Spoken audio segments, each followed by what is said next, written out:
భారత అంతరిక్ష పరిశోధనా కేంద్రం ఇస్రో మరో కీలక ప్రయోగానికి సిద్ధమైంది. రేపు ఉదయం శ్రీహరికోటలోని సతీష్ ధావన్ స్పేస్ సెంటర్ నుంచి పిఎస్ఎల్వి C61 ర్యాకెట్ ప్రయోగాన్ని ఇస్రో శాస్త్రవేత్తలు చేపడుతున్నారు.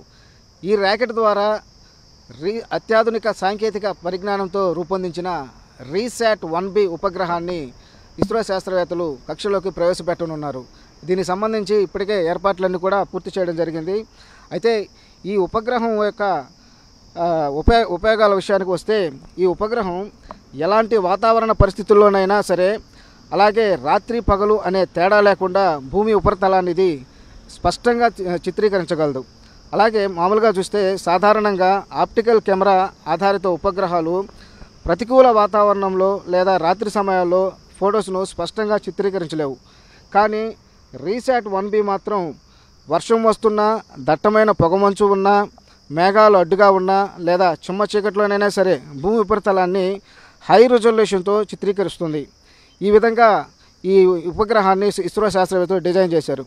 ముఖ్యంగా ఇది దేశ రక్షణ ప్రయోజనాలకు ఈ RISAT-1B రాడార్ సాంకేతికత చాలా కీలకం. రక్షణ రంగానికి కీలక ముందడుగుగా దీన్ని శాస్త్రవేత్తలు భావిస్తున్నట్లుగా తెలుస్తోంది.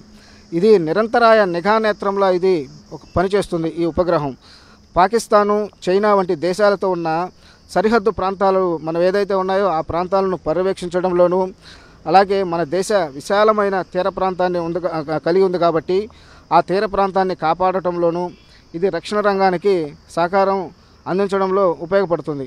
అలాగే శత్రువుల కదలికలను పసిగట్టడం, చొరబాట్లను గుర్తించడము, ఉగ్రవాద కార్యకలాపాలపై నిరంతరాయంగా ఒక విశ్వసనీయమైన నిఘా సమాచారాన్ని ఇది అందించేందుకు ఈ ఉపగ్రహం మన శాస్త్రవేత్తలకు ఎంతగానో ఉపయోగపడుతుంది.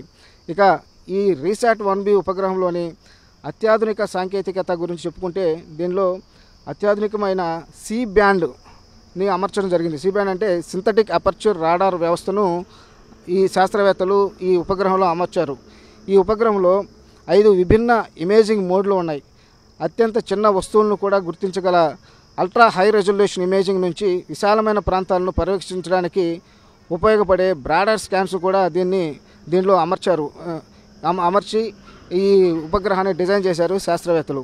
ఇది సైనిక అవసరాలతో పాటు వ్యవసాయము, అటవీ సంపద పర్యవేక్షణ, అలాగే నేలలో తేమ శాతం అంచనా, భూగర్భ శాస్త్ర అధ్యయనాలు, వరదల సమయంలో సహాయక చర్యలు వంటి ప్రయోజనాలకు కూడా ఈ ఉపగ్రహం సేవలు అందించడం జరుగుతుంది. ఈ ఉపగ్రహం బరువు వచ్చి 1696.24 కిలోలు.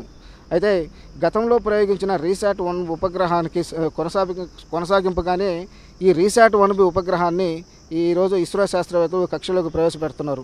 అయితే ఇటీవల జరిగిన ఆపరేషన్ సింధూర్ తర్వాత కొద్ది రోజులకే ఈ ప్రయోగాన్ని మన ఇస్రో శాస్త్రవేత్తలు చేపడుతున్నారు కాబట్టి ఈ ప్రయోగానికి అత్యంత ప్రాధాన్యత సంతరించుకోవడం జరిగింది.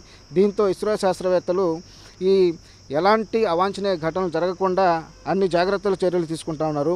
అంటే శ్రీహరికోట పరిసర ప్రాంతాల్లోనూ సముద్ర తీరం కాబట్టి అక్కడ గట్టి బందోబస్తును ఏర్పాటు చేశారు. అదేవిధంగా పోలీసులు కూడా క్షుణ్ణంగా పరిశీలించి ఆ ప్రాంతానికి అక్కడున్న స్థానికులను వెళ్ళేటట్లుగా అన్ని చర్యలు తీసుకుంటా ఉన్నారు. మరోవైపు ఈ ప్రయోగము సక్సెస్ అవ్వాలని ఇప్పటికే ఇస్రో చైర్మన్ నారాయణ్ తిరుమలలోనూ, అదేవిధంగా శివలూరిపేటలోని చెంగాలమ్మ టెంపుల్లోనూ ప్రత్యేక పూజలు నిర్వహించారు.